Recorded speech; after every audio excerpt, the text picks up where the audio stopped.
Dan kita Allah masih diberi umur panjang, kesehatan, kekuatan lahir batin sehingga dapat hadir di tempat ini dalam rangka pendidikan Ramadan ini, mengisi pendidikan Ramadan. Dan alhamdulillah pada malam ini tentu kita masuk ke 14 kan? Kalau saya ke 14 karena nggak tahu ini ada puasa yang 15, sudah 15, ada sudah 16. Tapi mudah-mudahan kita sama, adik ini itu sama. Kemudian selamat dari salam, mari sama-sama kita sanjungkan ke pangkuan besar Muhammad SAW beserta keluarga dan sahabat sekalian. Yang kami hormati para pimpinan Yayasan Samsul Duha, Samsul Duha yang berhadir Pak malam yang berbahagia ini. Kemudian pimpinan sekolah tinggi, Pak Ketua Sekolah Tinggi, kemudian pengurus lembaga pendidikan yang nggak tahu saya sebutkan satu persatu, para ustadz-ustadzah, guru-guru yang hadir pada malam yang berbahagia ini, kemudian anak-anak kami yang sangat kami banggakan karena pada malam ini masih bertahan. Mungkin tadi saya dengar di sini ada santri lebih kurang 700, tetapi yang bertahan malam ini mungkin lebih kurang 100 kan? Nah, ini 100. Jadi inilah barangkali bibit-bibit unggul ini. Ini adalah bunga-bunga bangsa. Tentu ya, negara ini, bangsa ini, masyarakat ini ke depan tergantung di tangan anak-anak kami sekalian selaku generasi penerus untuk menjadi pemimpin bangsa di masa akan datang yang mudah-mudahan. Jadi sebagaimana tadi disampaikan bahwa saya diberi tugas oleh panitia Ramadan di Samsul Duha ini memberi sedikit materi terkait dengan ketaatan hukum bagi warga sipil. Tapi sebelum saya melanjutkan materi ini, kira-kira ada yang ingin ditanyakan? Nah ini, mana tahu. Kadang-kadang sebelum itu ya perlu ditanyakan dulu. Ada atau enggak ada?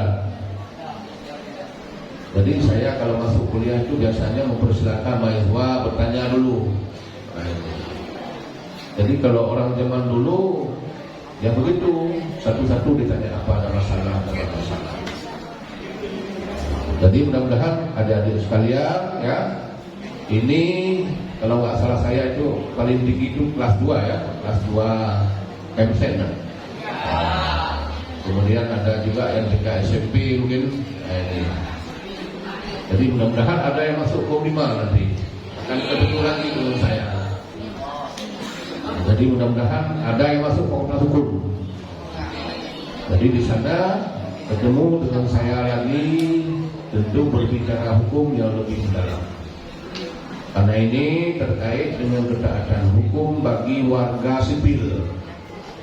Jadi kenapa disebut warga sipil ini? Karena lawan sipil adalah militer biasanya. Maka kita tidak bicarakan hukum militer karena kalian itu tentu masih warga sipil. Tapi mana tahu nanti ada yang menjadi militer, saya tidak tahu. Ada yang memilih menjadi tentara.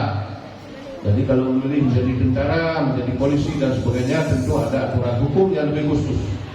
Tetapi ini adalah disebut warga sipil. Warga sipil adalah masyarakat biasa. Tentara juga kalau sudah masuk dalam masyarakat itu menjadi warga sipil, juga harus taat kepada hukum ya yang berlaku dalam kehidupan bermasyarakat. Jadi berbicara hukum itu ya, nah ini karena hukum ya, ingat hukum itu selalu dikaitkan dengan manusia. Karena orang yang menjadi subjek hukum, adik-adik sekalian, kita semua itu adalah subjek hukum. Jadi hukum ya ditegakkan oleh orang dan berlaku bagi orang. Hukum tidak berlaku bagi binatang. Jadi binatang tidak berlaku hukum. Walaupun binatang masuk makan tanaman orang, tetapi binatang tidak bisa dihukum. Yang bisa dihukum adalah orang. Maka oleh karena itu berbicara hukum, berbicara kehidupan manusia, berbicara kehidupan masyarakat. Jadi kalau kita lihat ya, manusia pada saat lahir itu adalah sendiri dan bebas. Seperti adik-adik sekalian, pada saat lahir itu sendiri. Manusia itu tidak lahir ramai-ramai ya, sendiri-sendiri. Jadi jarang manusia itu kembar jarang. Ya, tetapi lahir itu tentu sendiri-sendiri. Jadi ketika lahir ya bebas. Tetapi manusia juga punya sifat, ya punya karakter, nah, punya bakat, kemauan. Ini yang dimiliki oleh manusia. Kenapa? Karena manusia berbeda dengan makhluk lain. Jadi manusia diberikan akal. Nah, ini yang pertama. Manusia diberikan perasaan. Manusia juga diberikan nafsu. Nah, ini. Maka oleh karena itu, karena manusia diberikan akal, diberikan perasaan, diberikan nafsu, akal dan perasaan yang membedakan manusia dengan makhluk yang lain. Nah, ini. Maka oleh karena itu, manusia itu punya sifat tertentu, punya karakter, punya bakat. Jadi adik-adik sekalian itu punya bakat. Ada yang bakat menjadi ya pemain musik, ini barangkali. Ada yang bakat menjadi ahli hukum. Ada yang bakatnya menjadi dokter. Nah, ini. Jadi ini macam-macam. Ya, jadi barangkali tidak sama. Kemudian demikian juga kemauannya. Ada juga yang pendidikan barangkali selesai, MSen sudah selesai. Maunya kalau sudah selesai tingkat MSen harus melanjutkan ke perguruan tinggi. Ada S1, ada S2, ada S3. Jadi menuntut ilmu itu tidak ada batas. Ya, jadi ini adalah manusia. Kemudian manusia juga disebut sebagai makhluk zon politik. Artinya selalu hidup bermasyarakat. Manusia tidak bisa hidup sendiri. Manusia membutuhkan manusia yang lain. Jadi seperti kita sekarang ini, kalau ingin mendapat ilmu, kita menuntut ilmu di lembaga pendidikan. Kemudian kalau kita ingin pakai baju, tentu kita harus beli baju. Jadi selalu berhubungan dengan manusia yang lain. Jadi manusia ya tidak bisa hidup sendiri, karena manusia saling membutuhkan antara satu sama lain. Maka oleh karena itu Allah sendiri juga menciptakan manusia berpasang-pasangan, menciptakan yang lain juga berpasang-pasangan. Jadi tidak ada yang tunggal. Ada baik, ada buruk, ya. Kemudian ada indah, ada jelek. Kemudian ada laki, ada perempuan. Itu merupakan ciptaan Allah. Jadi oleh karena itu manusia itu adalah makhluk yang selalu hidup bermasyarakat. Kemudian ya di antara manusia itu saling membutuhkan antara satu sama lain. Jadi untuk memenuhi kebutuhan itu tentunya manusia ya selalu berhubungan dengan manusia lain. Misalnya kita butuh pakaian. Butuh pakaian tentu kita harus beli pada orang yang menjual pakaian. Nah ini. Jadi kalau nah ini misalnya saya tanya sama adik-adik sekalian. Misalnya A menjual baju kepada si B. Nah ini. Misalnya adik-adik sekalian beli baju di toko. Nah ini. Adik sekalian datang ke toko beli baju. Nah ini. Pada saat ya melakukan jual beli baju itu sudah ada hubungan hukum. Sudah ada hubungan hukum. Artinya menimbulkan hak dan kewajiban antara penjual dan pembeli. Kemudian misalnya adik-adik sekalian pada saat melanjutkan pendidikan di daerah ini pada saat lulus mendaftarkan ya untuk ikut pendidikan di daerah ini sudah ada hubungan hukum antara Dayak dengan adik sekalian, antara Dayak dengan orang tua adik sekalian. Sehingga di situ menimbulkan hak dan kewajiban. Nah ini hak dan kewajiban. Saya tanya sama adik sekalian, kewajiban adik sekalian pada saat mendaftar menjadi santri di daerah ini, apa yang menjadi kewajiban? Menuntut ilmu, belajar. Siapa bisa jawab? Menuntut ilmu tadi, belajar. Apa lagi? Ada yang lagi? Kira-kira pada saat mendaftar supaya menjadi santri di daerah ini apa kewajibannya? Hah?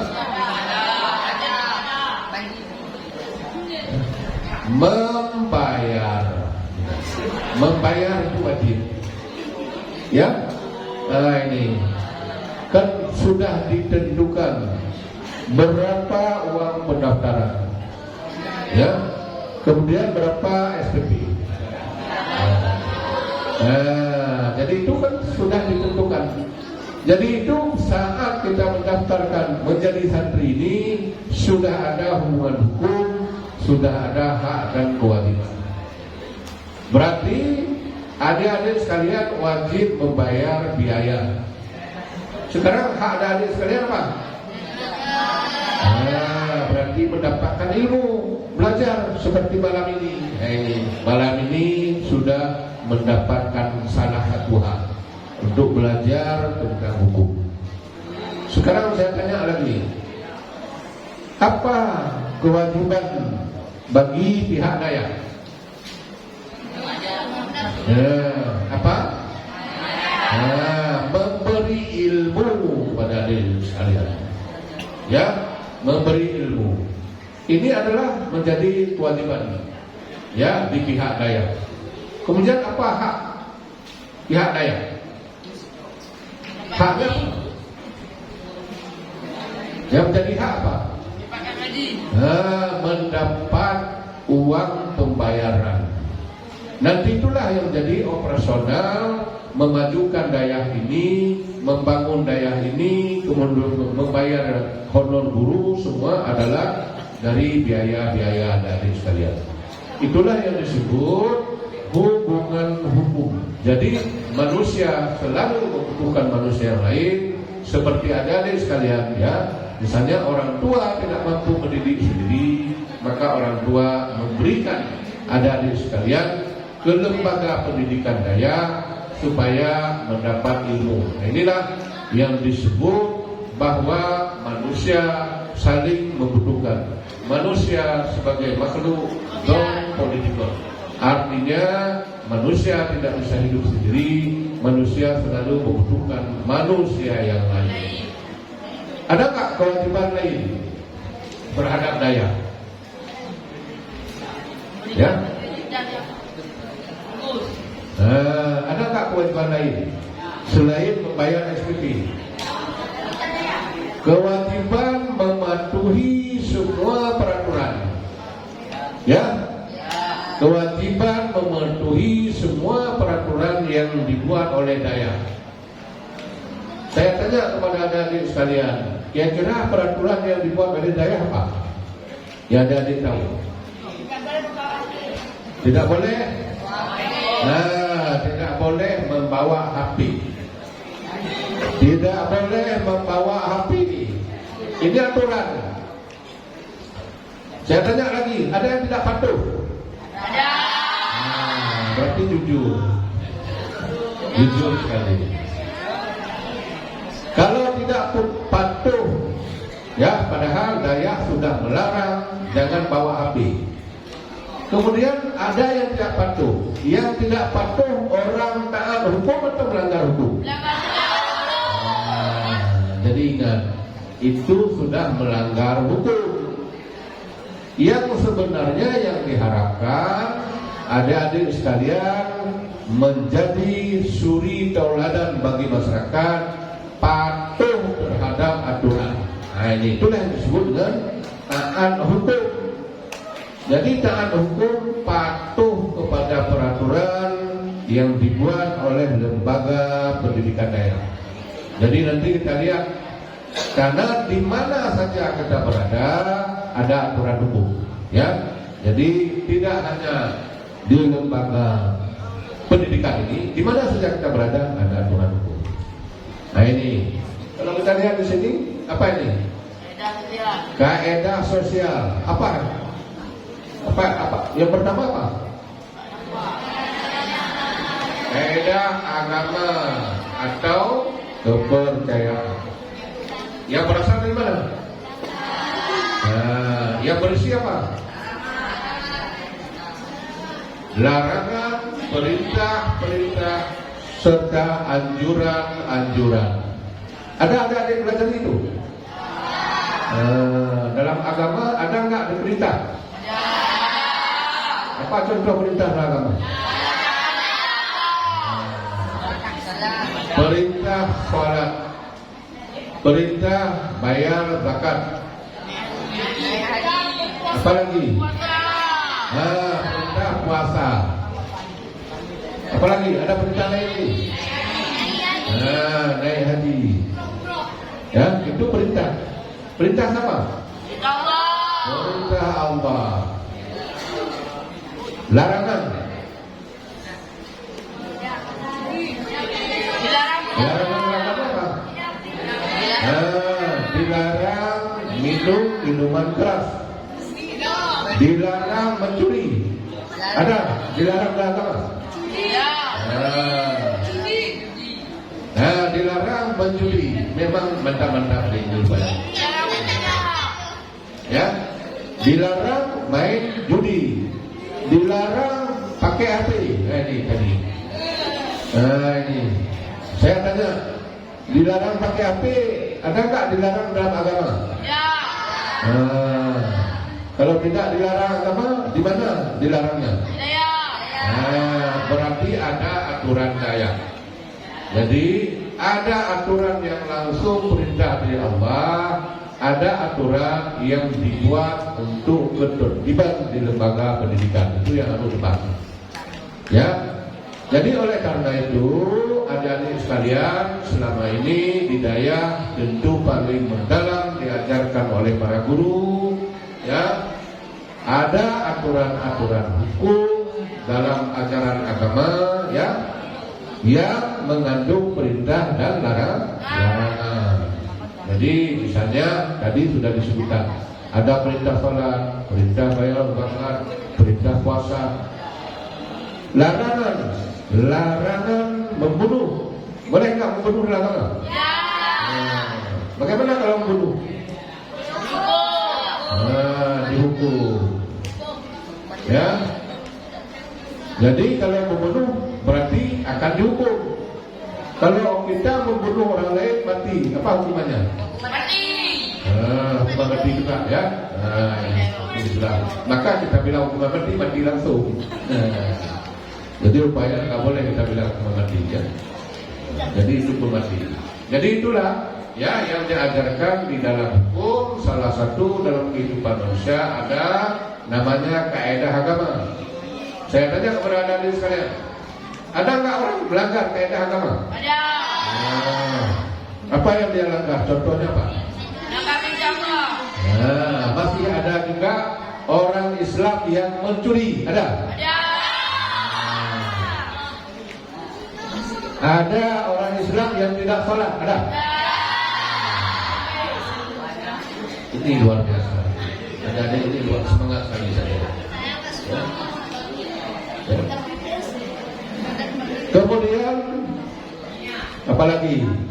Ada nggak misalnya orang memfitnah? Ada? Ada adik sekalian, ada nggak melakukan fitnah? Luar biasa, ya. Jadi ada. Jadi kalau masih ada yang memfitnah orang lain, itu menunjukkan apa? Melanggar hukum agama.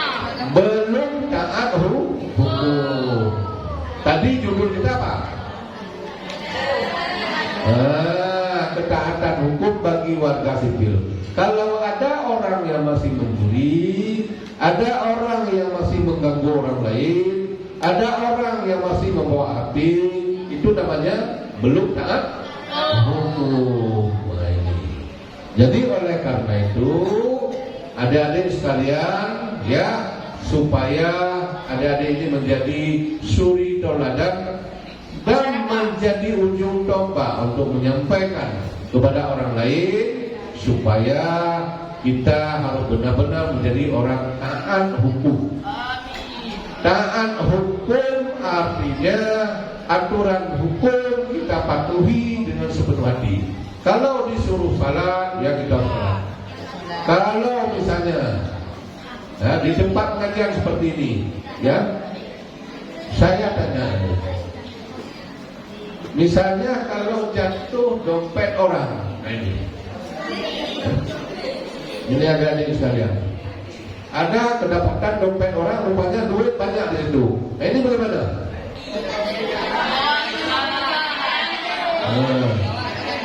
Kalau dilakukan orang taat hukum, bagaimana caranya? Ambil dompet itu, kembalikan siapa pemiliknya. Kalau enggak, kasih kepada pimpinan daerah.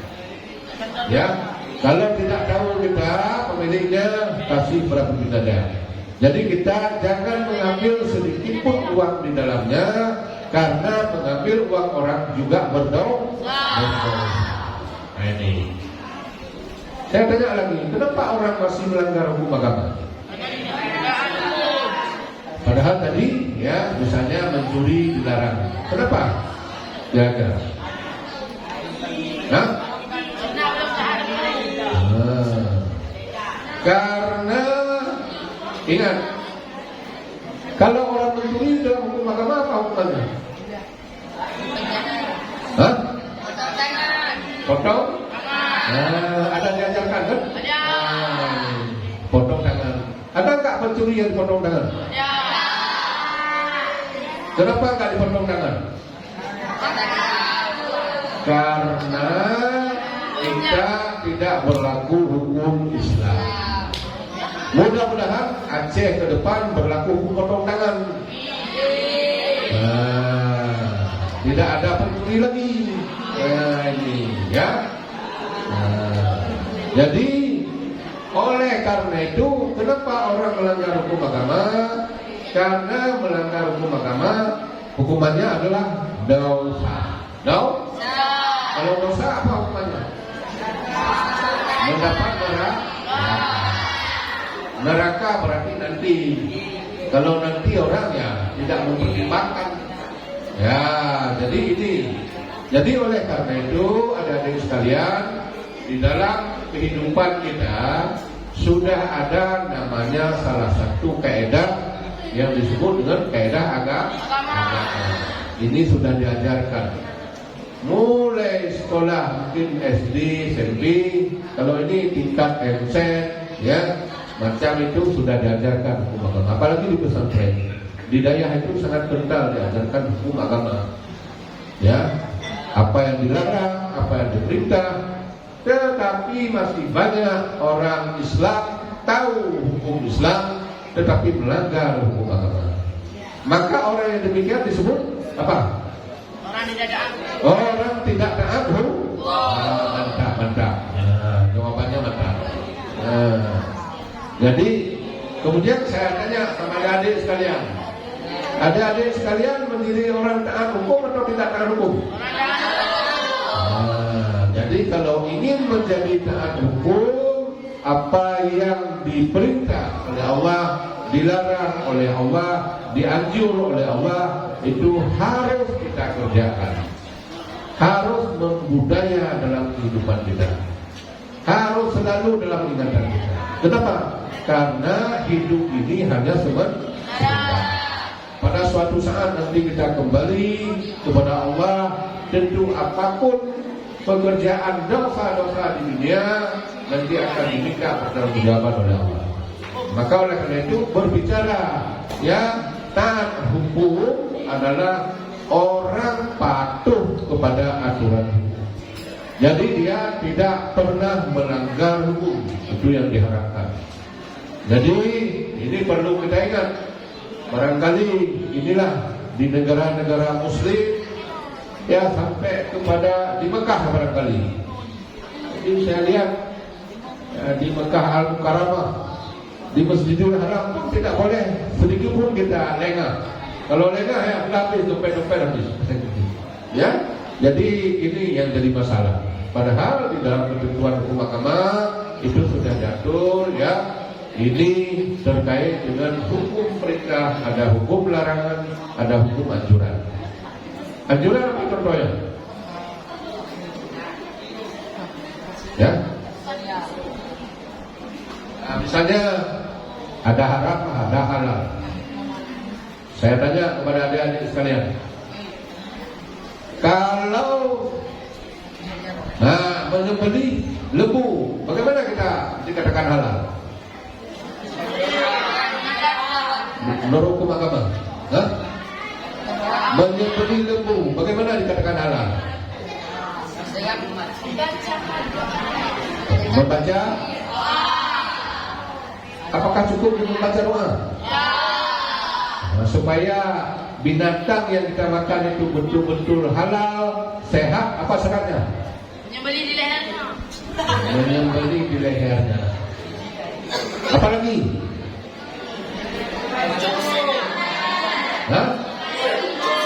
Menghadap kiblat. Itu. Ada lain lagi?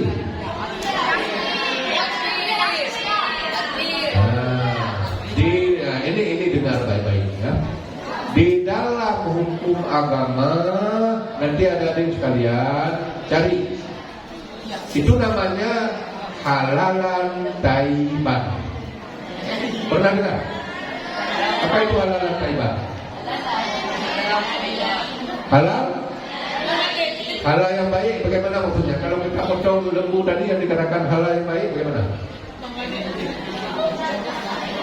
Hah?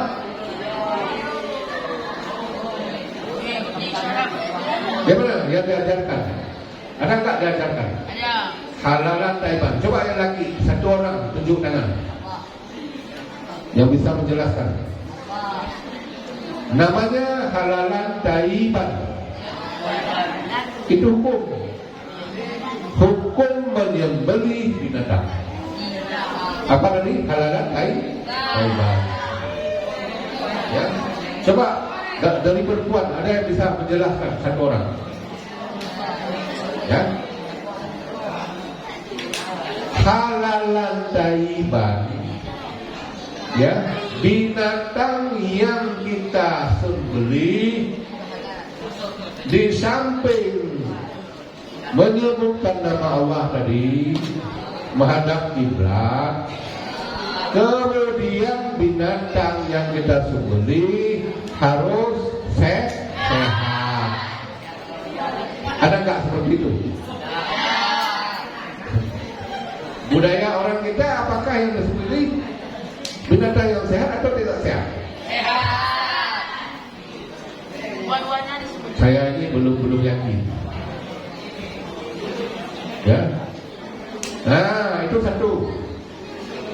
Nah, ini pengertian halalan thayyiban. Bagaimana misalnya binatang itu selalu makan tanaman orang lain? Nah, ini. Apakah itu halal? Nah, ini. Jadi kalau nggak halal, bagaimana binatang yang demikian? Ya.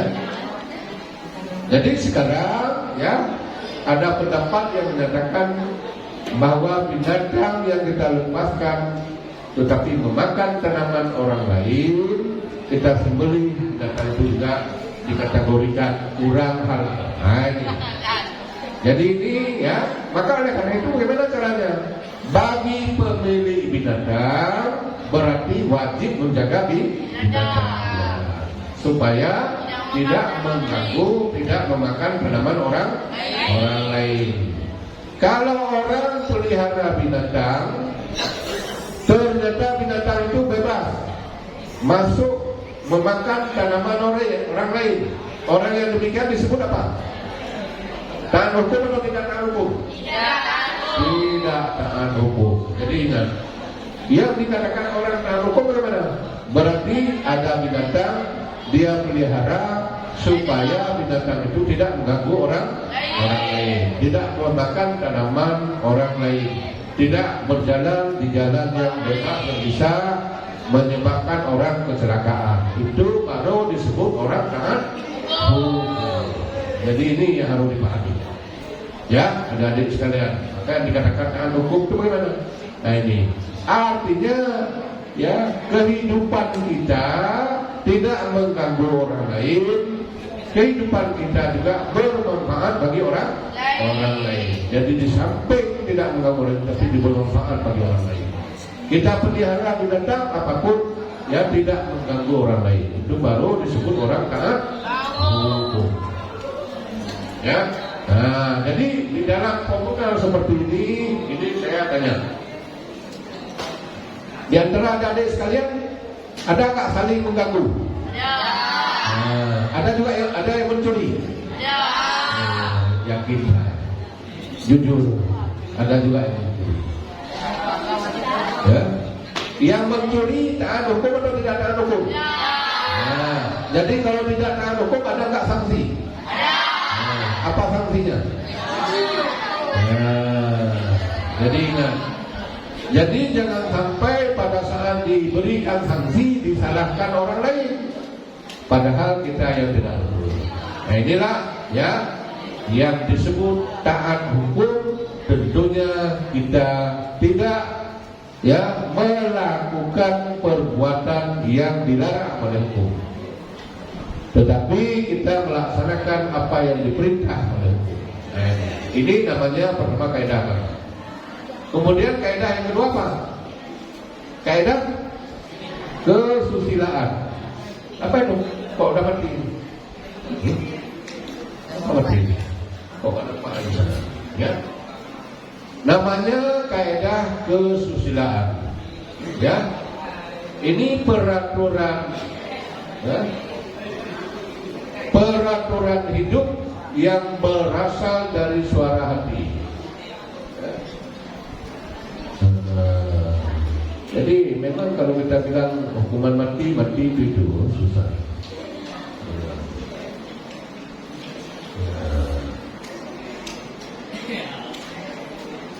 Ya, ini namanya kaidah kesusilaan, peraturan hidup yang berasal dari suara hati manusia, yang mendorong untuk kebaikan akhlak pribadi guna penyempurnaan manusia. Nah ini disebut dengan kaidah kesusilaan. Jadi ingat, karena kita hamba manusia biasa, manusia khalifah, diberikan kelebihan dibandingkan dengan makhluk yang lain, maka manusia punya perasaan. Misalnya, kalau manusia ingin mencuri, bagaimana perasaan?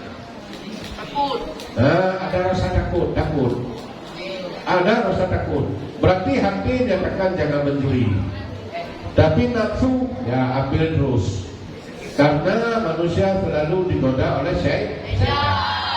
Jadi syaitan itu yang selalu menggoda.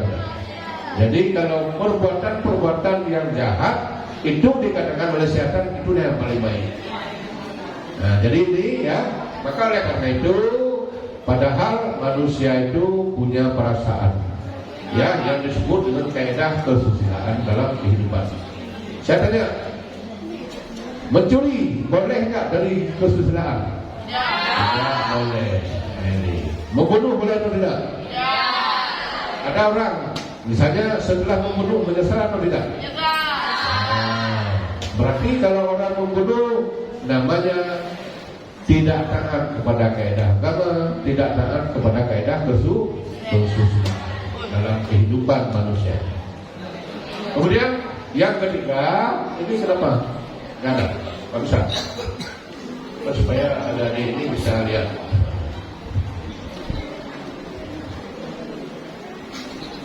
Oh betul.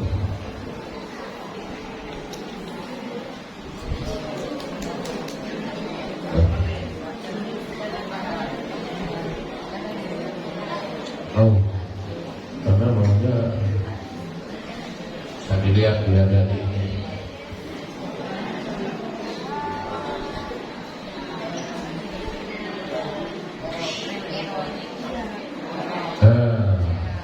Kementak gitu kan. Bisa lihat nanti kalau kuliah di hukum dapat lagi seperti ini. Waktu kuliah di sana udah paham, udah tahu kan. Yang ketiga kaidah apa? Coba baca.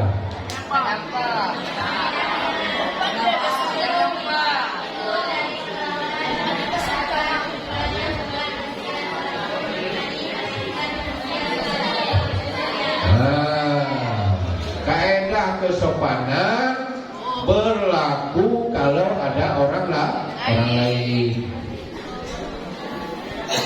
Kalau kita sudah berhubungan dengan orang lain, maka disitulah namanya ada sopan santun, ada etika.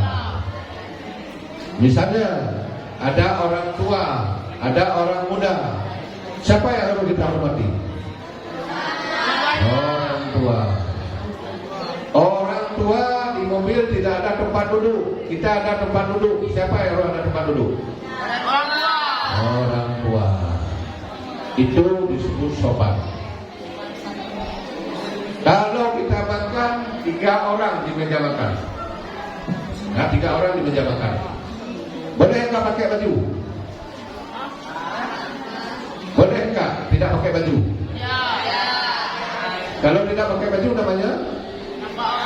Tidak Kalau makan sendiri, tidak ada orang lain, boleh enggak pakai baju? Berarti sopan santun itu berlaku kalau ada orang lain. Jadi itu yang perlu diingat. Ya. Tapi itu terkait juga dengan moral. Ya, moral itu lebih tinggi. Misalnya kita ingin mencuri, ya mencuri buah jambu. Ternyata 1 orang pun tidak ada. Boleh enggak kita mencuri? Tidak boleh. Boleh enggak kita mencuri? Kenapa enggak boleh? Karena bertentangan dengan moral, bertentangan dengan hukum. Hukum melarang mencuri walaupun tidak ada orang melihat. Ini tidak boleh. Jadi demikian juga di lembaga pesantren. Jangan pula nanti kedapatan lemari teman kosong, orang tidak ada, sudah berduit ada di sana, langsung kita ambil. Waktu ditanya, oh tidak ada mencuri. Ini. Padahal, ya saya tanya, kalau tidak ada orang, ada enggak yang melihat kita mencuri? Siapa yang melihat? Allah. Jadi ingat. Jadi walaupun ya kita melakukan pencurian, tidak ada orang melihat, secara hukum dunia kita bisa bebas, tetapi hukum Allah tidak bisa bebas. Itulah yang disebut dengan apa tadi? Moralitas, moral. Maka yang paling penting dalam kehidupan kita adalah merubah akhlakul karimah, moral. Jadi itulah ada orang yang memang suka mencuri, maka perlu aturan hukum. Ini kaidah-kaidah yang pertama, ada kaidah agama, ada kaidah kesusilaan, ada kaidah sopan santun dalam kehidupan manusia. Yang keempat apa? Kaidah hukum. Apa itu kaidah hukum?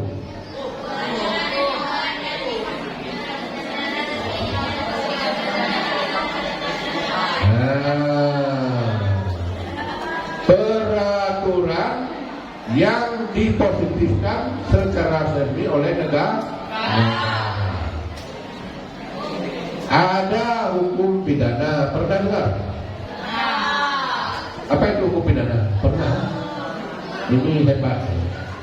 Pernah dengar? Ada hukum pidana? Ada hukum perdata. Ada?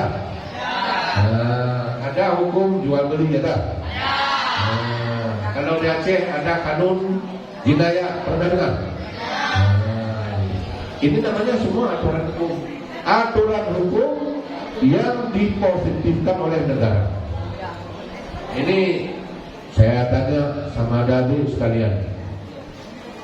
Ini pertama ada kaidah agama. Coba perhatikan baik-baik ya semua. Ada kaidah kesusilaan, ada kaidah sopan santun. Kenapa perlu kaidah? Karena di dalam Coba. Kenapa perlu lagi kaidah hukum? Ini kan kaidah agama sudah diajarkan. Adik-adik ini semua sudah diajarkan. Kaidah kesusilaan sudah ada dalam kehidupan manusia. Kaidah kesopanan sudah ada. Kemudian terakhir ada kaidah hukum dipositifkan oleh negara. Kenapa pentingnya kaidah hukum? Kira-kira siapa bisa jawab? Yang bisa jawab kita berikan hadiah.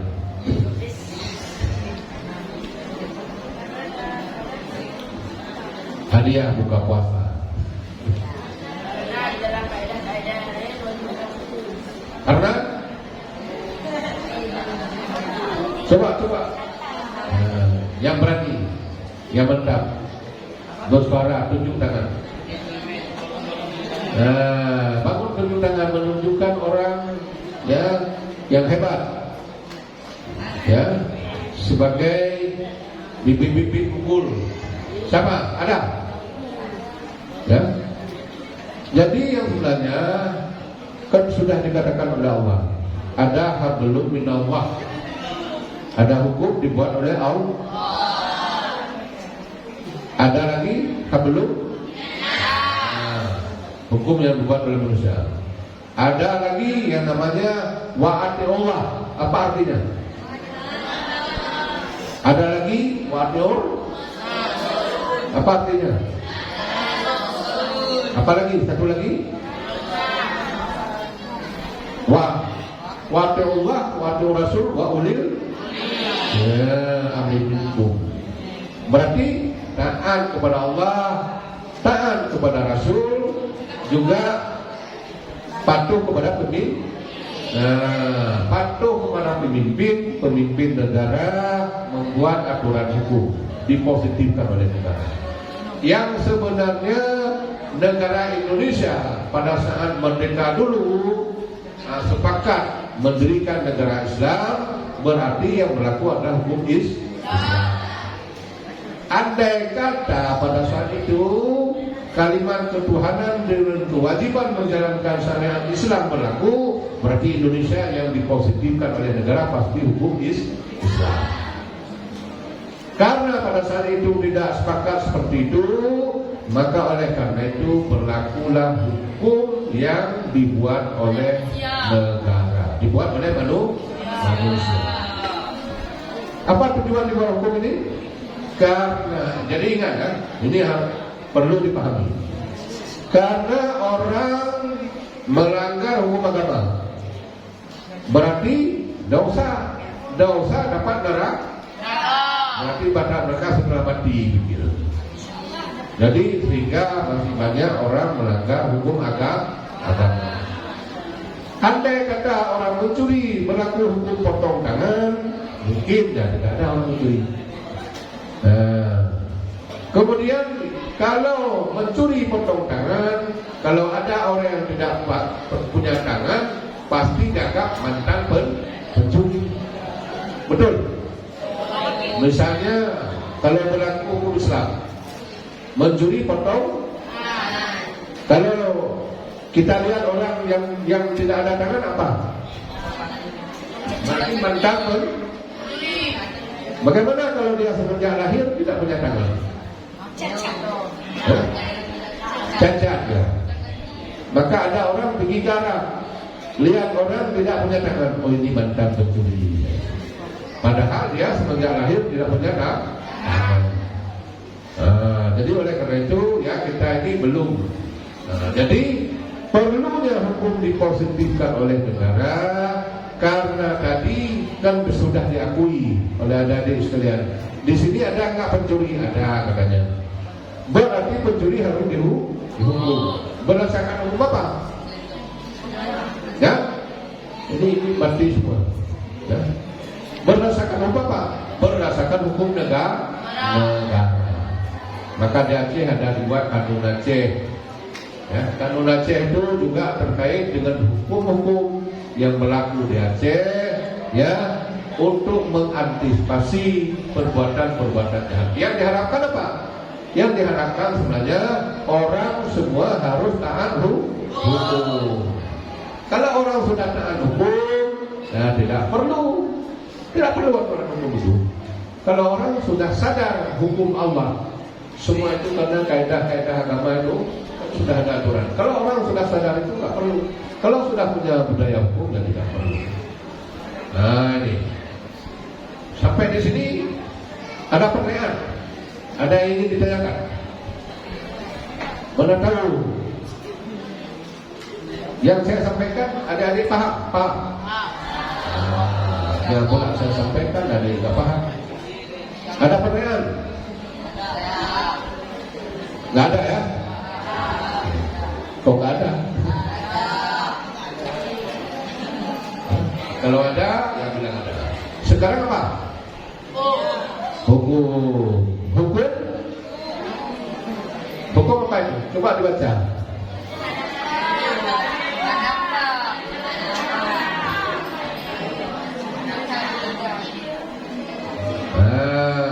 Hukum himpunan peraturan-peraturan, perintah-perintah. Saya tanya kepada adik-adik sekalian, lampu merah, perintah atau larangan? Perintah. Larangan. Lampu hijau. Perintah. Perintah berjalan. Jadi harus tahu tuh. Hukum atau bukan? Lampu merah larang. Kalau sudah merah itu larangan. Itu perlu diingat. Saya tanya, ada nggak orang yang melanggar lampu merah? Orang yang melanggar lampu merah taat hukum atau tidak? Adik-adik sekalian, siapa lebih baik melanggar lampu merah dengan tidak melanggar? Yang jujur ya, yang jujur. Ya. Perintah. Lampu hijau, perintah apa? Perintah berjalan. Jalan. Belok kiri, jalan terus. Ada? Itu apa? Perintah atau larangan? Perintah. Kepada siapa diperintah? Pengendara kendaraan. Setiap pengendara kendaraan beroda-roda, setiap pengendara kendaraan beroda dua wajib pakai helm. Pertanyaan, aturan hukum itu perintah atau larangan?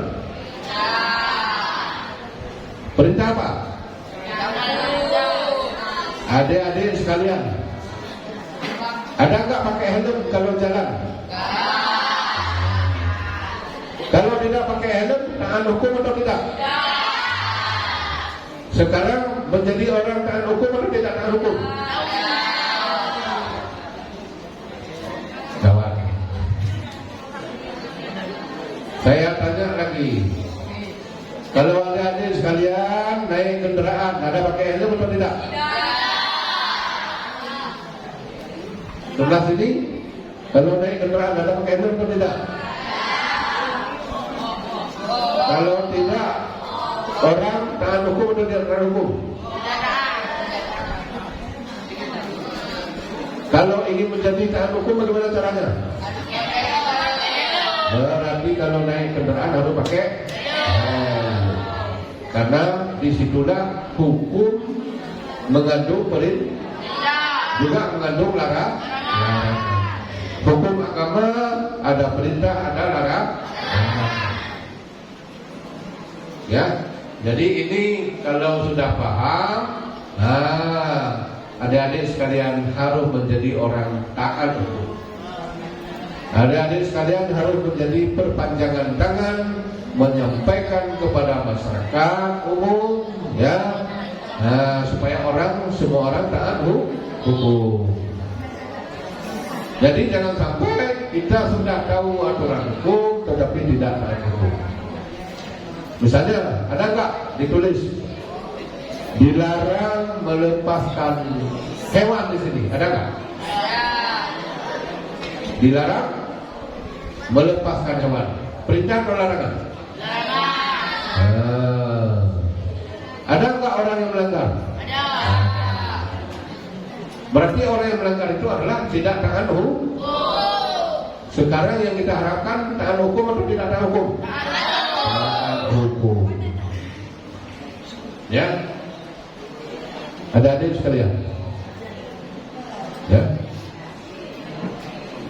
Adik-adik sekalian, ada nggak diperintahkan oleh guru untuk buat tugas? Ada tidak yang dia buat tugas? Ada. Yang tidak buat tugas taat hukum atau tidak? Ya. Ada nggak diberi sanksi? Kalau saya dulu waktu kami sekolah dulu SD, SMP, kalau tidak buat tugas itu dipukul oleh guru. Setelah dipukul oleh guru, ada yang nangis, pulang ke rumah, lapor lagi sama orang tua, dipukul lagi oleh bapak. Karena dikatakan tidak belajar. Berarti dianggap kita orang tidak taat hukum, tidak taat aturan. Ada tidak yang terlambat membayar uang sekolah? Kalau orang taat hukum bagaimana caranya? Membayar harus sesuai waktu. Itu baru disebut orang taat hukum. Saya tanya, membayar SPP perintah atau larangan? Perintah siapa? Perintah peraturan. Peraturan harus ditaati atau tidak? Harus ditaati. Jadi itu adik-adik ini sebenarnya sudah pandai semua. Cuma sudah pandai menjawab, juga pandai melanggar rupanya. Ya.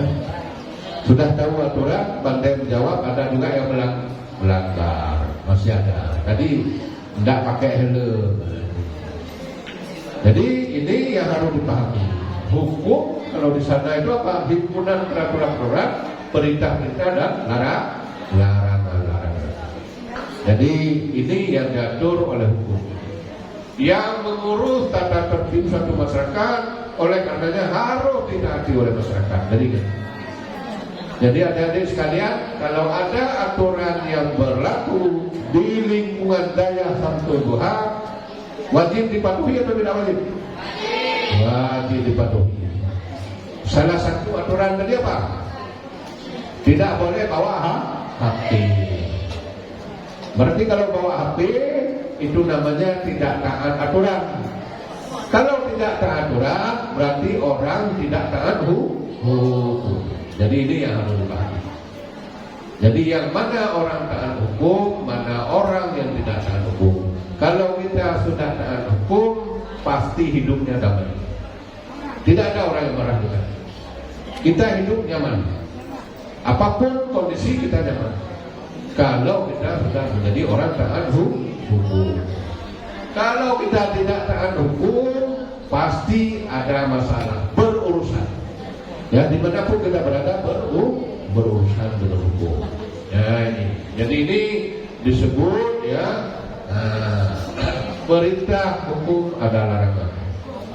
Ada ciri-ciri hukum. Apa ciri-ciri hukum? Coba dibaca. Apa lagi?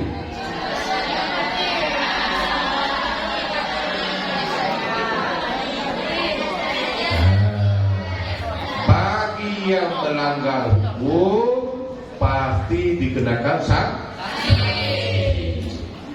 Jadi adik-adik sekalian, kalau ada tadi ya dilarang membawa HP, ternyata didapatkan membawa HP, ada sanksi atau tidak? Apa sanksinya?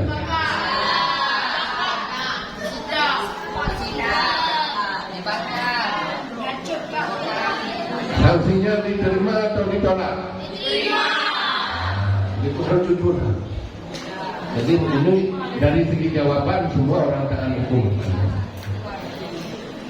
Jadi kalau kita sudah salah tidak boleh melawan. Ingat, kalau kita sudah salah harus sadar. Kalau kita sadar salah itu juga taat hukum. Misalnya kalau ditanya, ada bawa HP? Ada. Itu jujur. Padahal aturan tidak boleh bawa HP. Tapi kalau ditanya, ada bawa HP? Ada. Ini menunjukkan adalah jujur. Jujur itu juga taat hukum. Kadang-kadang HP ada di bawah. Waktu ditanya, ada bawa HP? Tidak ada katanya. Taat hukum atau tidak? Tidak taat hukum. Jadi yang dikatakan taat hukum harus kayak jawaban tadi. Ya. Kalau jalan ada pakai helm, ada atau tidak? Tidak. Jujur. Kalau kita jujur begitu juga disebut hukum. Artinya apapun kita lakukan, kita bertanggung jawab. Tetapi kalau sudah dilarang, jangan kita lakukan. Kalau kita lakukan itu namanya tidak taat hukum. Jadi oleh karena itu, adik-adik sekalian, ya mudah-mudahan yang menjadi orang yang taat hukum. Kemudian kalau sendiri sudah menunjukkan taat hukum, kita kembali ke lingkungan masyarakat sehingga masyarakat menjadi kita sebagai suri tauladan, orang yang taat hukum. Ya, ini ya. Jadi ingat, ciri-ciri hukum ada perintah, ada larangan. Yang kedua, larangan atau perintah harus dipatuhi, ditaati. Ya. Kemudian ada sanksi hukum yang tegas. Jadi kalau sudah melanggar, ya dihukum. Kepada siapa yang dihukum? Kepada yang melanggar. Yang tidak melanggar, yang tidak dihukum. Yang dihukum hanya orang melanggar. Jadi ingat, kenapa dihukum orang melanggar? Karena tidak taat hukum. Jadi oleh karena itu, adik-adik sekalian, mudah-mudahan ya menjadi orang taat hukum. Ya.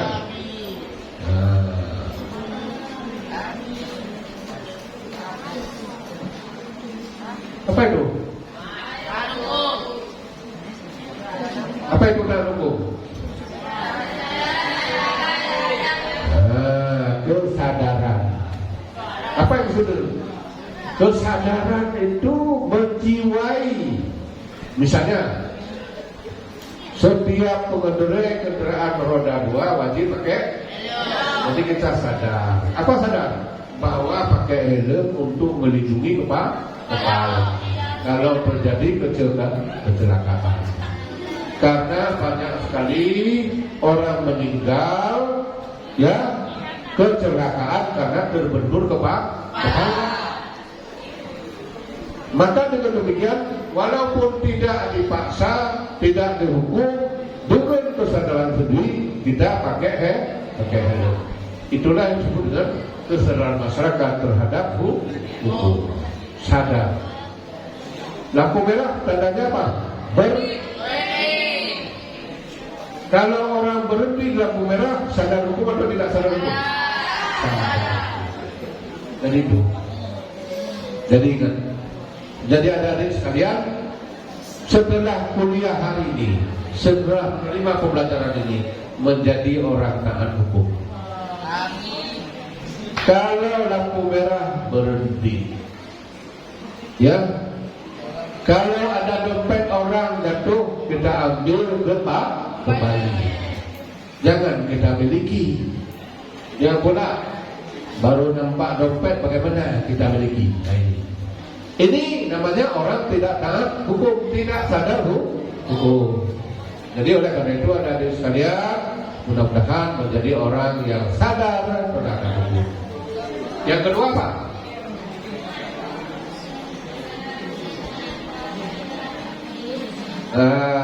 Kesadaran hukum berupa keyakinan akan nilai-nilai yang terdapat di dalam diri manusia tentang hukum. Misalnya, saya tanya kepada adik-adik sekalian, kenapa mencuri itu dilarang?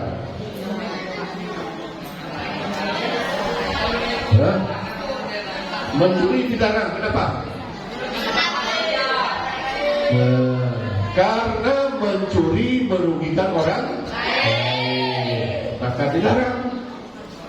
Di dalam jiwa kita itu sadar bahwa kalau kita ambil barang orang lain tentu akan rugi orang lain. Jadi dengan kesadaran itu berarti kita tidak akan mencuri. Karena kita menilai pada diri kita sendiri, bagaimana kalau uang kita dicuri oleh orang lain. Sedih atau tidak? Sedih. Inilah yang disebut dengan kesadaran hukum berupa keyakinan akan nilai-nilai. Jadi kalau kita mencuri harta orang, harus kita pikir diri sendiri. Kalau harta kita dicuri bagaimana? Nah ini. Maka oleh karena itu, itulah yang disebut orang sadar hukum, taat hukum. Yang ketiga apa?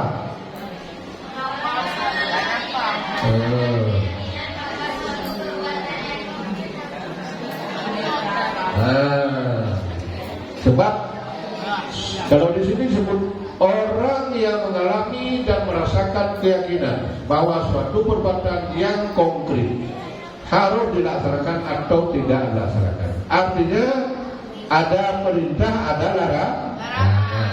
Yang perintah berarti dilaksanakan. Itulah yang disebut dalam agama apa? Amar ma'ruf nahi munkar. Berarti amal kita laksanakan sebanyak-banyaknya. Yang dilarang harus kita tinggalkan. Jadi ini baru disebut orang taat hukum. Bagaimana orang taat hukum? Yang dilarang tidak dikerjakan, yang diperintah dikerjakan. Kalau di daerah ini apa yang diperintahkan? Belajar. Ada diperintahkan?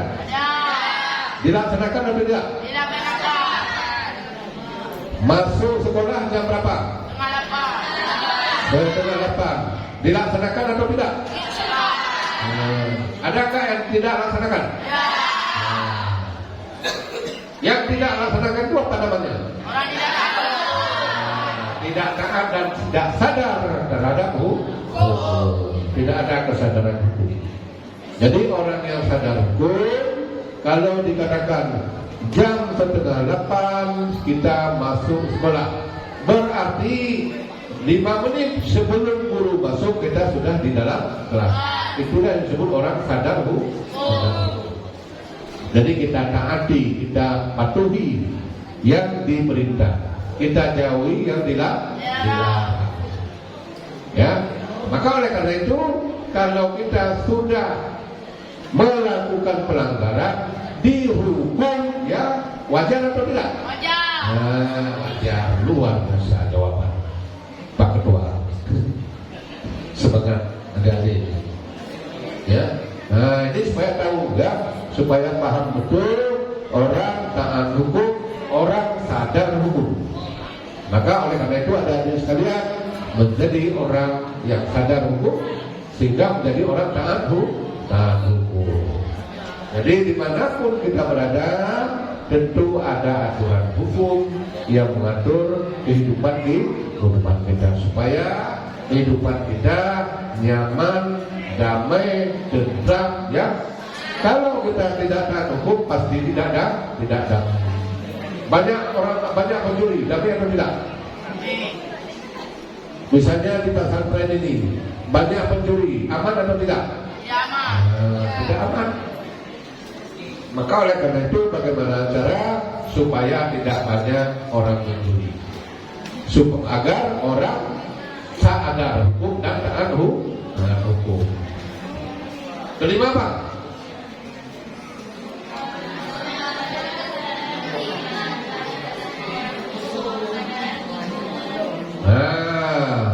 Membangun kesadaran hukum tidaklah mudah, karena tidak semua orang memiliki kesadaran hukum. Jadi tadi kan sudah saya tanya, di sini ada nggak yang mencuri? Ada. Maka membangun itu tidak mudah. Walaupun dia sudah tahu aturan hukum, tahu sanksinya ada, tetapi orang juga melanggar hukum. Tetapi tidak semua, 1-2. Ada juga orang mencuri karena lapar, ada? Ya. Kalau mencuri karena lapar boleh atau tidak? Tidak juga kan? Kalau lapar bagaimana caranya? Minta sama orang, minta lah. Ya. Jadi ini semua itu kan sudah diajarkan, ya. Yang keenam apa?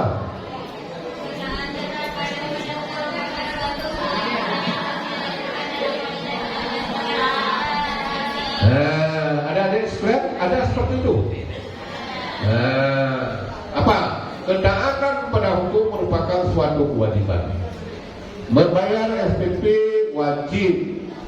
Masuk kelas wajib. Masuk pengajian wajib atau tidak? Wajib. Jam berapa masuk pengajian? Wajib. Ya. Puasa wajib atau tidak? Mengikuti pendidikan malam ini wajib atau tidak? Wajib. Jadi oleh karena itu, ya di sini disebutkan bahwa ketaatan kepada hukum, taat kepada perintah tadi, apa yang dikatakan dibuat aturan di lembaga ini kita patuhi, kita taati, itu adalah merupakan sebuah kewajiban. Ini bicara di dalam lembaga ini. Nanti ada namanya di dalam keluarga, di dalam masyarakat. Bagaimana? Ya, ini juga harus menjadi orang taat hukum. Kalau tidak kita patuh pada aturan hukum, pasti kita dikenakan sanksi. Jadi orang yang kena sanksi, orang tidak taat hukum, orang tidak sadar hukum. Kalau kita sudah sadar hukum, taat hukum, pasti tidak kena sanksi. Ini yang perlu diingat. Ada pertanyaan? Jelas? Jelas atau tidak jelas? Ada pertanyaan? Apakah ada pertanyaan terkait? Sekarang apa? Berbicara masyarakat. Apa itu masyarakat?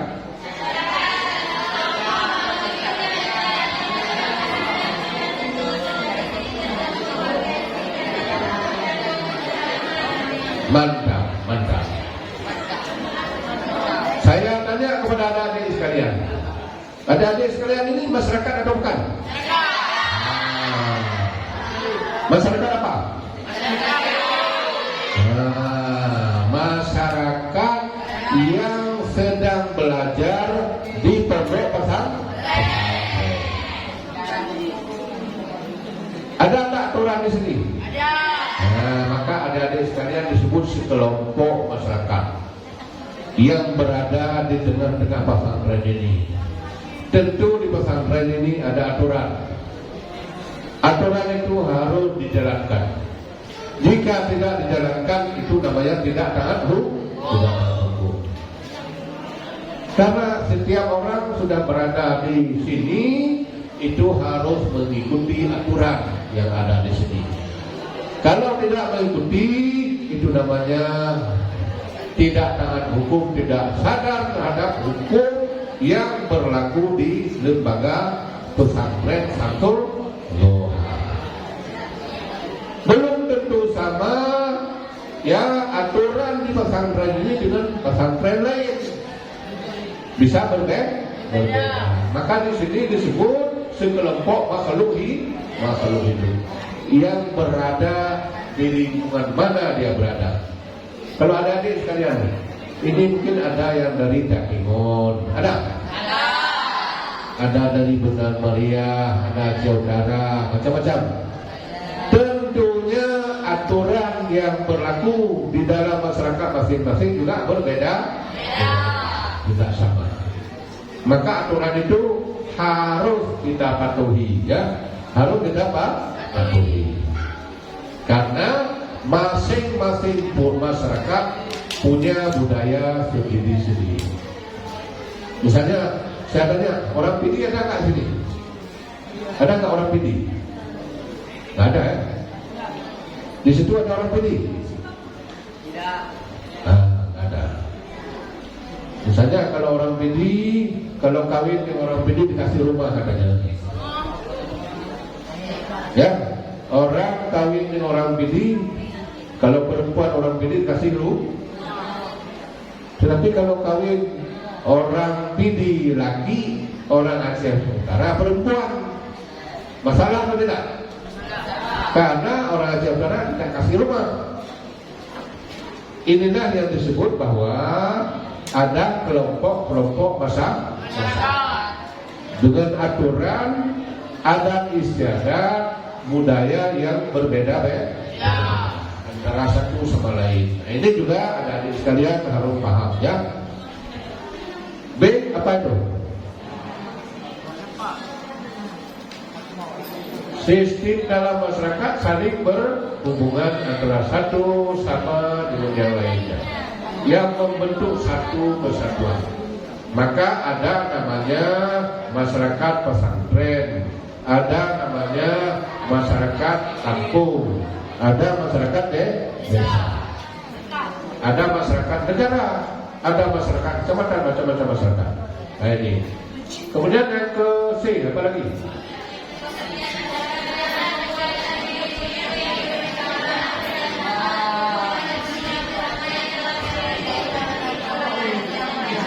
Mantap ada ini semua, luar biasa.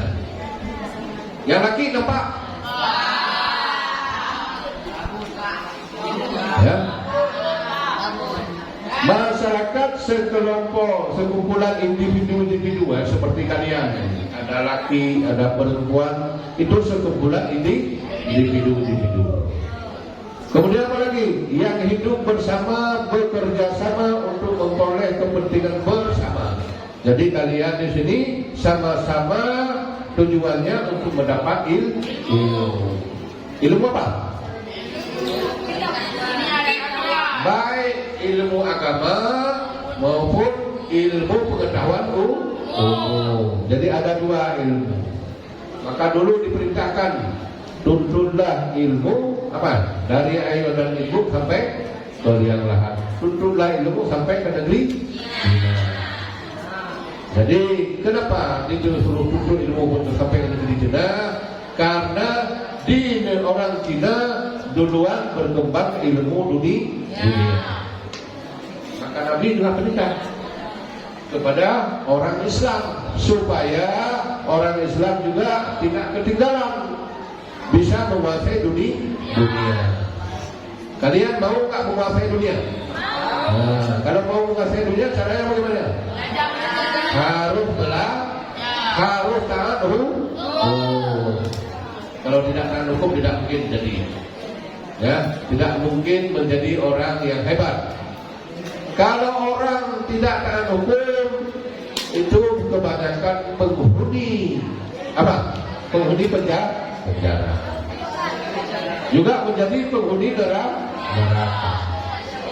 Nah, jadi oleh karena itu ada adik sekalian ya, mudah-mudahan menjadi orang yang taat hukum. D apa lagi?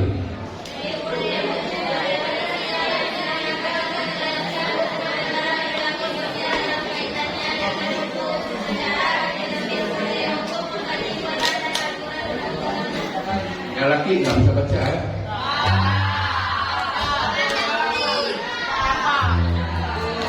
Nah, ini akan disebut budaya hukum. Budaya hukum bagaimana? Yang maksud dengan budaya hukum adalah orang patuh kepada hukum. Jadi budaya hukum misalnya, nah ini kan libur nanti setelah puasa misalnya 5 hari setelah hari raya semua harus kembali ke pesantren. Maka itu ketentuan. Karena ketentuan sudah demikian, sehingga adik-adik sekalian balik kemari tetap tanggal 5 setelah hari raya. Itu namanya sudah orang yang demikian sudah berbudaya hukum. Kemudian misalnya Kita masuk sekolah setiap saat tepat waktu. Itu namanya orang berbudaya hukum. Kemudian itu ada lampu merah, kita berhenti. Itu orang sudah berbudaya hukum. Jadi ingat, itu namanya budaya hukum. Budaya hukum artinya orang sadar terhadap aturan hukum yang berlaku. Jadi kalau dilarang bawa HP, tidak bawa HP, tidak perlu HP. Ini baru disebut budaya hukum. Jadi ya, maka mudah-mudahan adik-adik sekalian menjadi orang yang punya budaya hukum. Ini apa lagi? Pernah dengar nggak masyarakat madani? Apa itu masyarakat madani?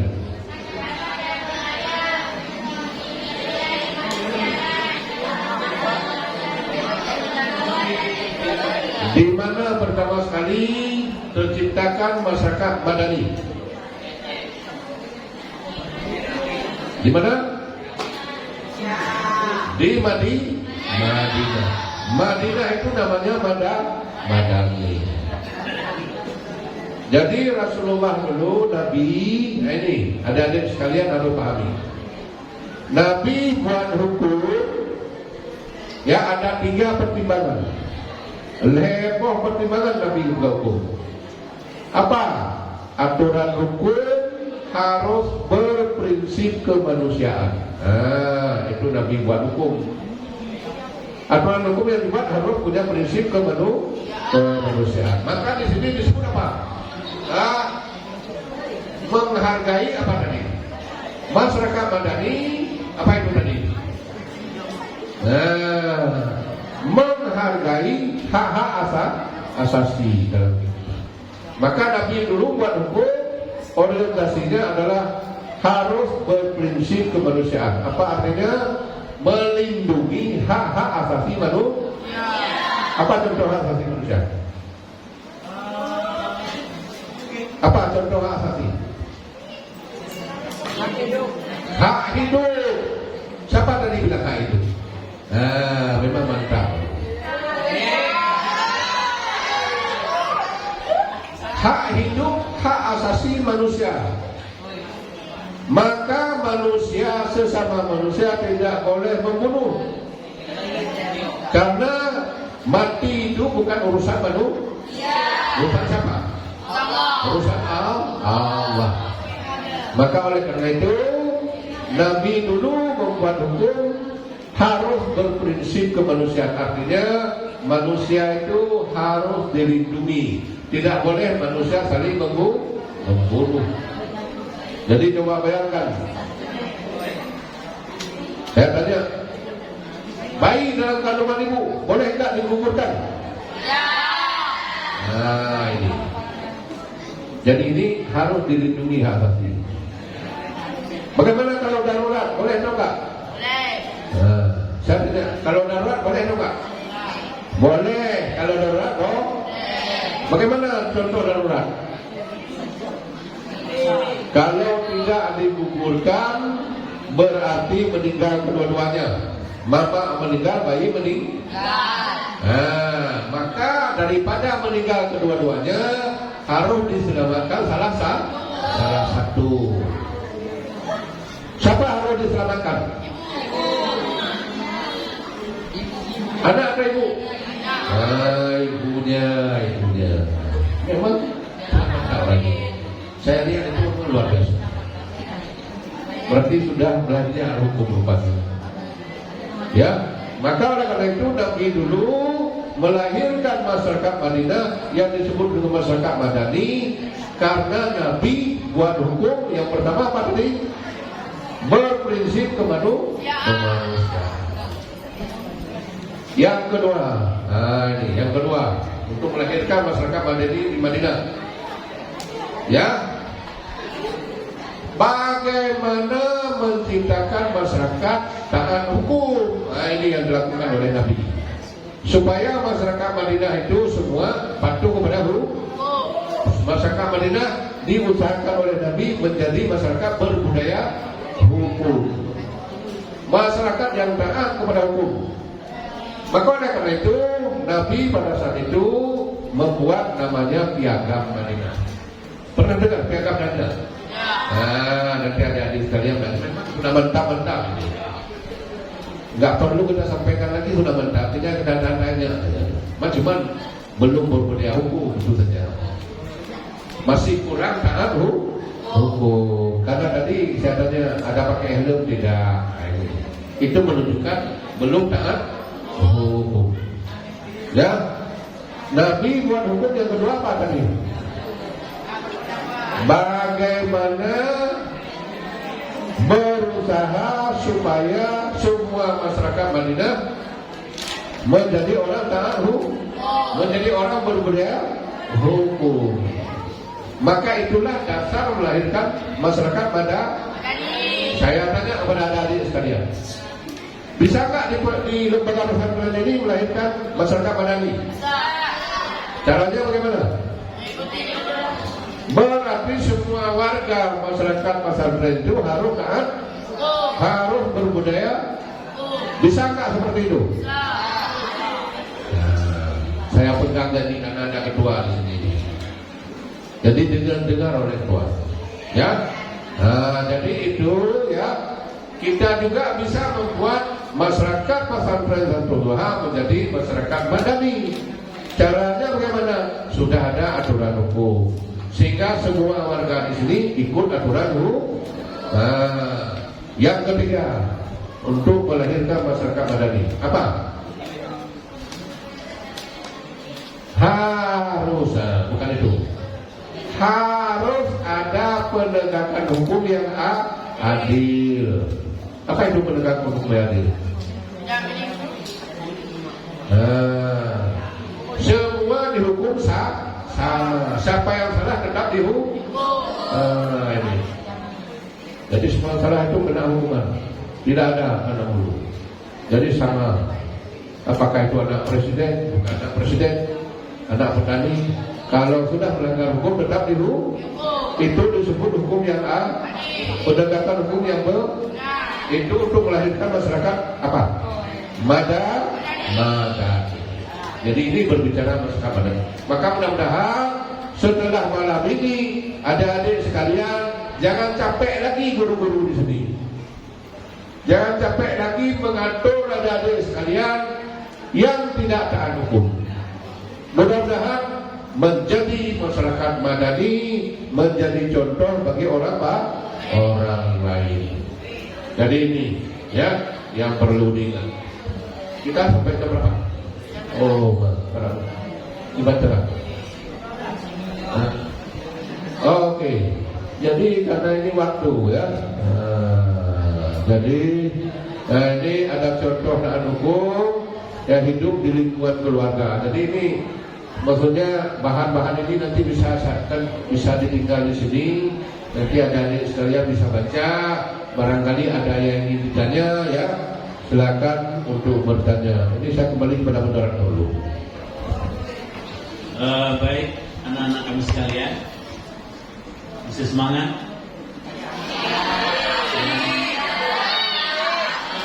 Yang putra masih semangat? Alhamdulillah, sudah panjang ya penjelasan yang disampaikan oleh Bapak Prof tentang taat hukum dari pertama sampai saat ini hampir 2 jam kurang lebih ya. Tentu banyak hal yang kita sudah pahami tentang ketaatan hukum, ketaatan terhadap peraturan-peraturan ya, baik perintah maupun larangan. Karena hukum itu kan ada yang perintah, ada yang dilarang hukum juga. Nah, jadi baik, karena waktu sudah hampir menuju ke jam 12, jadi ini kita berikan kesempatan barang 10 atau 15 menit untuk bertanya jawab. Jadi kita silakan anak putra mempersiapkan pertanyaan untuk 2 orang dulu, kemudian yang Tuan Putri juga begitu, 2 orang dulu mewakili, jadi 2 orang 2 pertanyaan yang nanti ditanyakan kepada Bapak Prof, tentu yang ditanyakan itu adalah yang berkaitan dengan materi kita pada malam ini yang baru saja disampaikan oleh Bapak Prof. Jadi jangan tanyakan yang lain nanti, ya. Nah, itu menyangkut dengan masalah taat terhadap hukum yang berlaku di negara kita, di Indonesia. Jadi mari kita silakan untuk menghemat waktu yang putra terlebih dahulu, 1 orang dan 2 orang. Ya silakan. Bangun, sebutkan nama, kemudian tanyakan pertanyaan. Silakan. Kemari ambil mic biar apa besar suaranya. Silakan.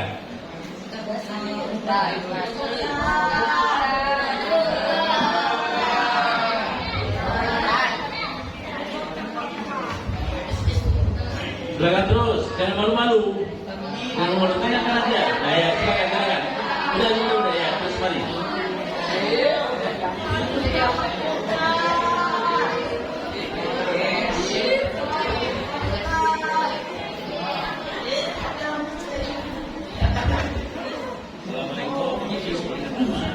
Assalamualaikum warahmatullahi wabarakatuh.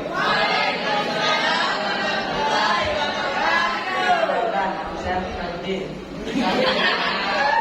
Saya dari kelas 2.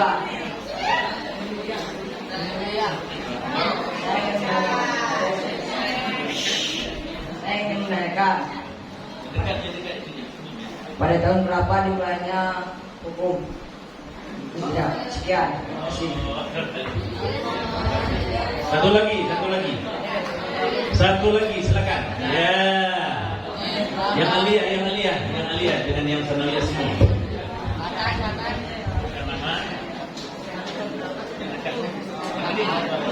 Perkenalkan, nama saya Ahmad Bari Adintan dari perwakilan kelas 1 Sanawiyah. Saya ingin menanyakan, apabila suatu negara memperlakukan hukum yang bertentangan dengan hukum Islam, apakah hukum tersebut bisa ditaati? Ya. Terima kasih.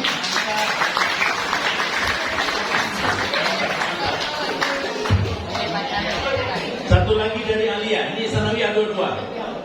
Yang Alia dahulunya. Coba yang Alia 1 orang. Silakan. Yang 2 tadi sudah Sanawiyah. Tiba yang Alia. Betul ya. Coba. Dua belum. Coba silakan. Yang Alia. Ada? Hello.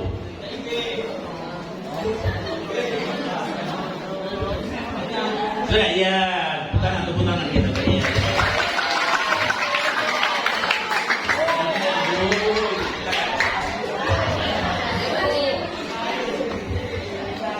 Perkenalkan, nama saya Muhammad Zikri, perwakilan dari kelas 1 Aliyah. Siapa pencetus hukum pertama kali di dunia? Ya, berikan tepuk tangan.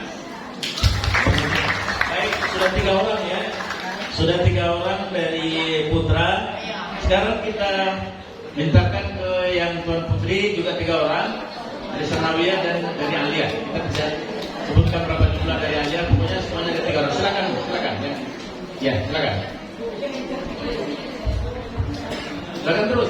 Jangan malu. Kamu terus ya. Berikan tepuk tangan. Ya. Yang mulia.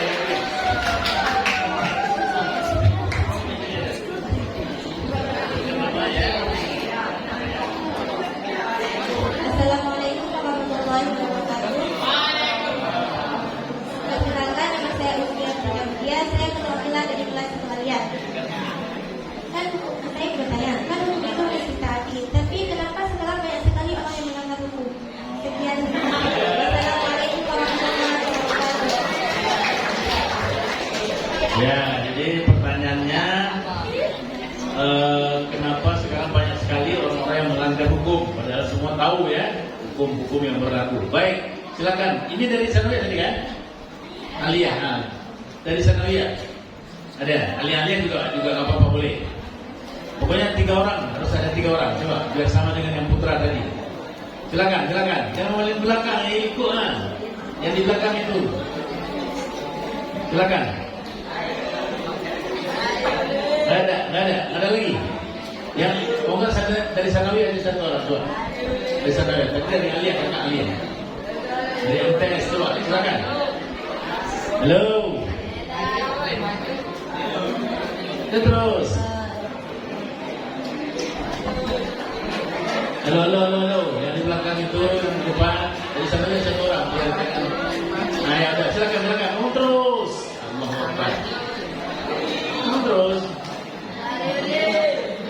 Ada lagi? Oke. Kalau ada lagi, kita coba tuntaskan ini dulu. Silakan, Prof. Yang pun, kapan hukum berlaku? Memang mantap-mantap kali ini ada di ini.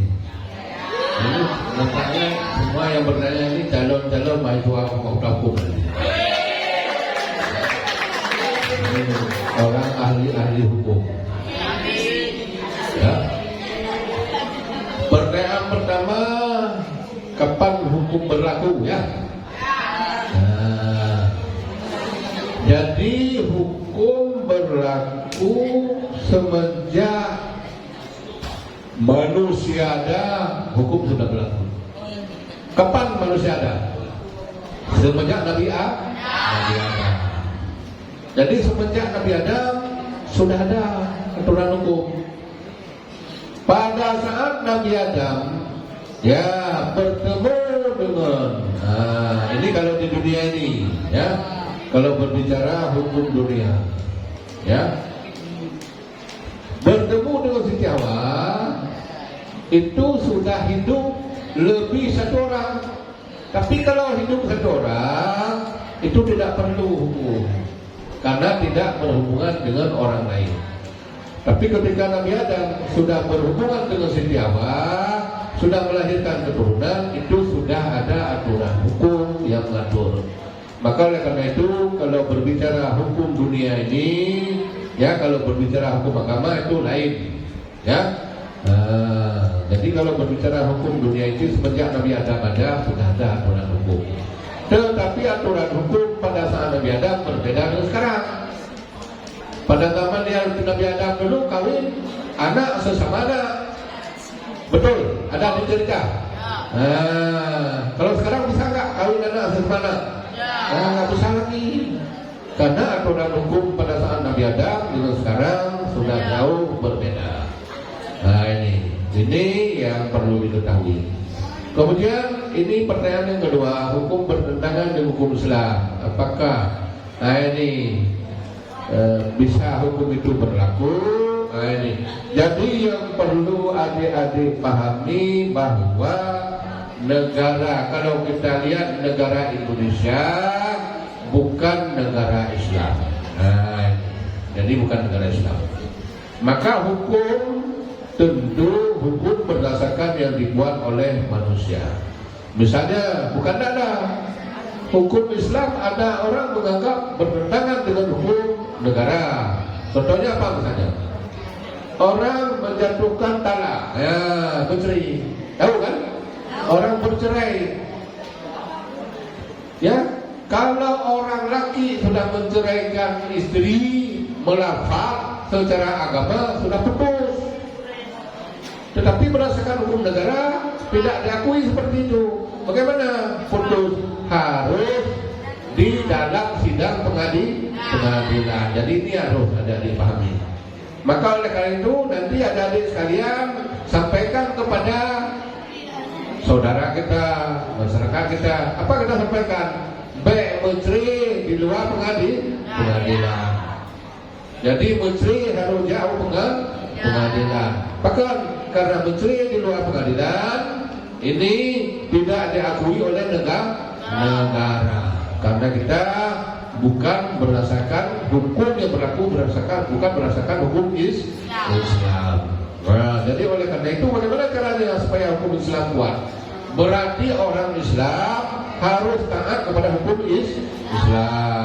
Bagaimana taat kepada hukum Islam? Juga jangan bercerai sembarangan. Ya, tahu bercerai sembarangan? Ya ini ada adik sekalian ini. Nanti akan berkeluarga. Jangan sampai pada saat kita pergi ke sawah bersama-sama, waktu pulang sudah masing-masing.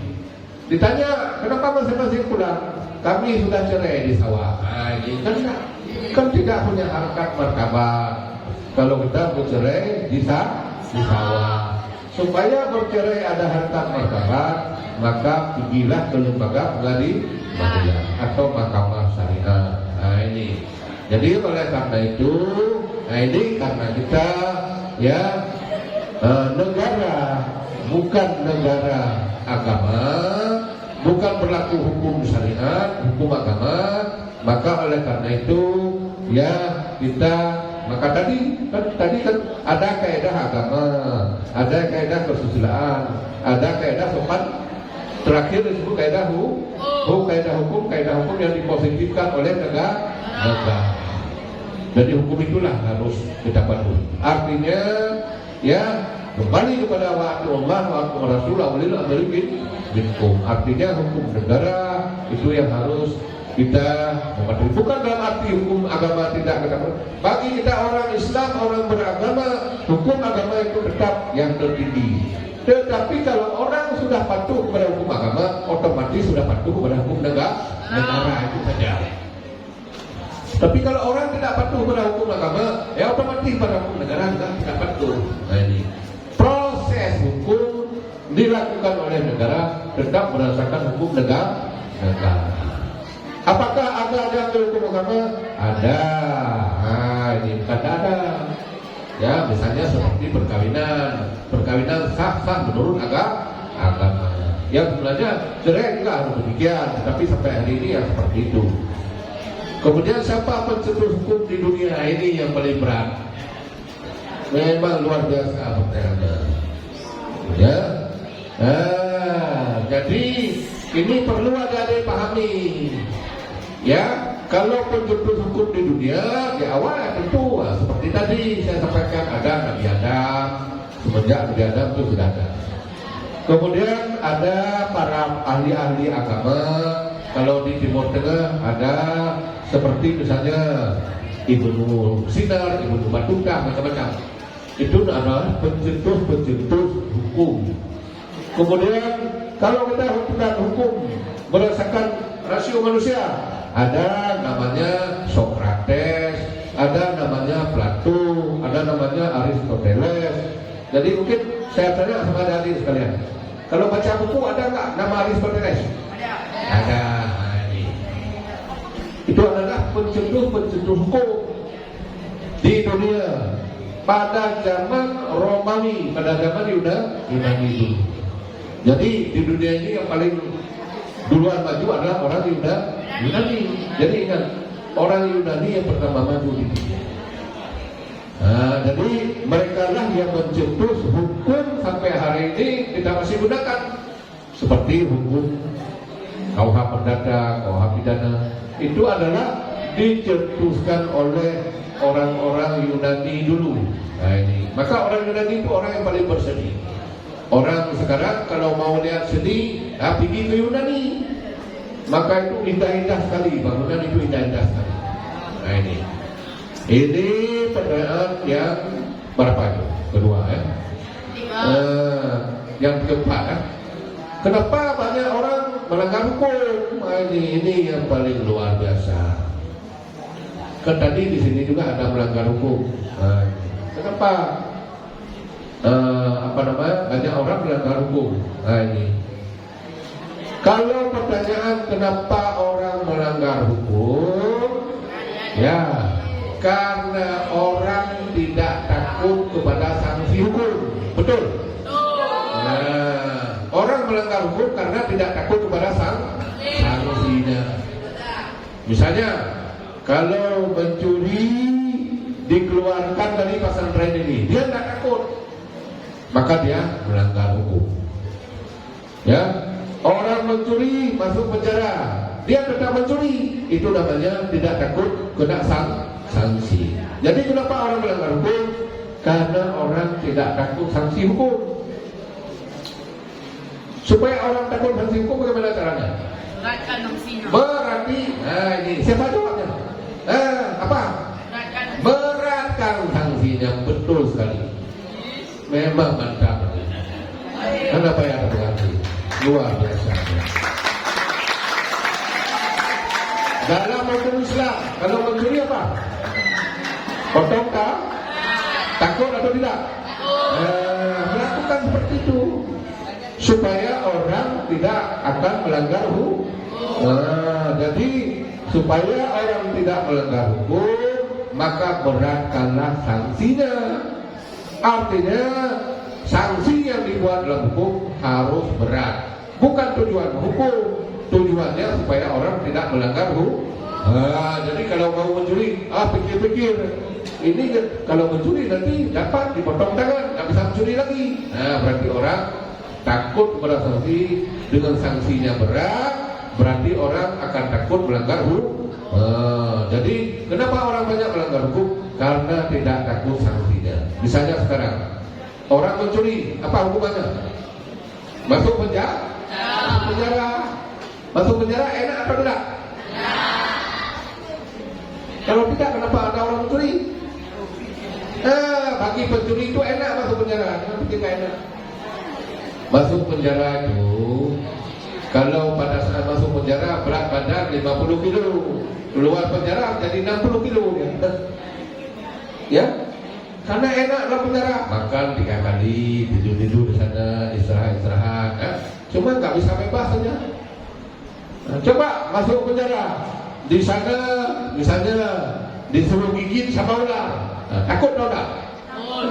Jadi oleh karena itu sebenarnya ya kenapa banyak orang melanggar hukum? Yang pertama, karena dia belum mempunyai budaya hukum seperti tadi. Kemudian dia tidak taat kepada hukum. Jadi tidak punya budaya hukum ya, sehingga orang melanggar hukum. Kemudian karena sanksi hukum dia tidak takut. Maka supaya orang tidak melanggar hukum, beratkan sanksinya. Seperti yang dijawab tadi, luar biasa itu jawabannya. Ya, beratkan sanksi. Kenapa? Sanksi hukum yang ada adalah bukan sanksi hukum kita, sanksi hukum orang. Jadi kita menggunakan hukum siapa? Hukum warisan Belanda, karena Belanda menjajah Indonesia. Jadi orang Belanda, di Belanda penjara kosong. Kenapa kosong? Karena orang Belanda 1 jam 2 jam di penjara dia bunuh diri, begitu takut. Maka di Belanda itu aman. Orang sangat takut hilang kebebasan. Maka orang Belanda, orang Prancis, orang Yunani memilih aturan hukum masuk penjara. Kenapa? Karena itu yang paling ditakuti. Tapi orang kita nggak takut. Nah ini masalahnya. Jadi barangkali itu yang bisa saya berikan penjelasan. Mudah-mudahan bermanfaat.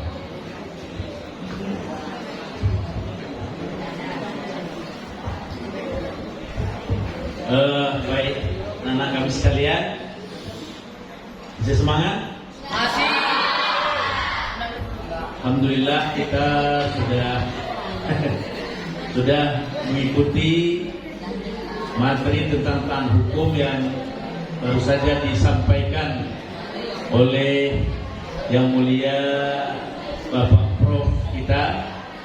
Alhamdulillah semua kami lihat anak-anak kami bisa menyerap ya, bisa menerima apa yang disampaikan tadi tentang taat hukum.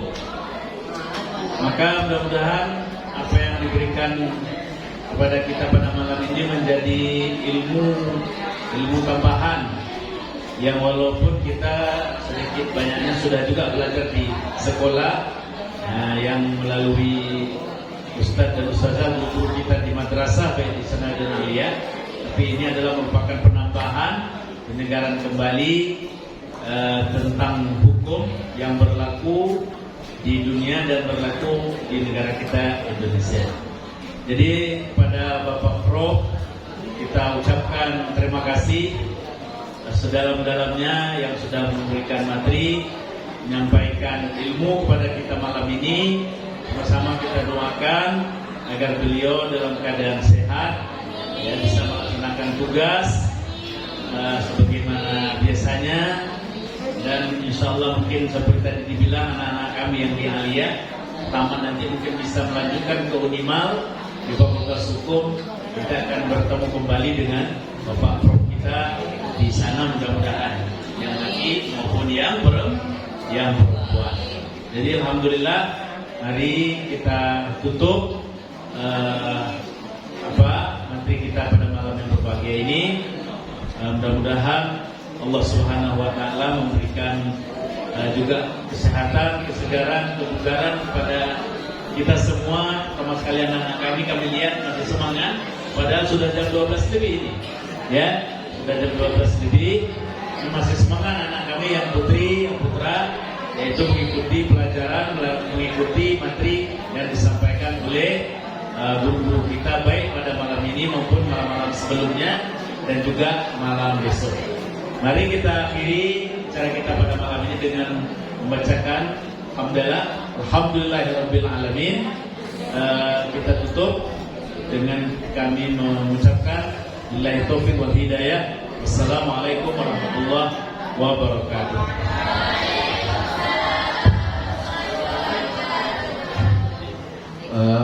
Pertama-tama saya menyampaikan terima kasih kepada pimpinan Yayasan Dayak, pimpinan Dayak sendiri, Bapak Ibu, para guru, ustadzah semua, anak-anak kami ya yang saya lihat sangat semangat. Kemudian juga saya menyampaikan terima kasih. Kemudian saya mohon maaf barangkali di dalam penyampaian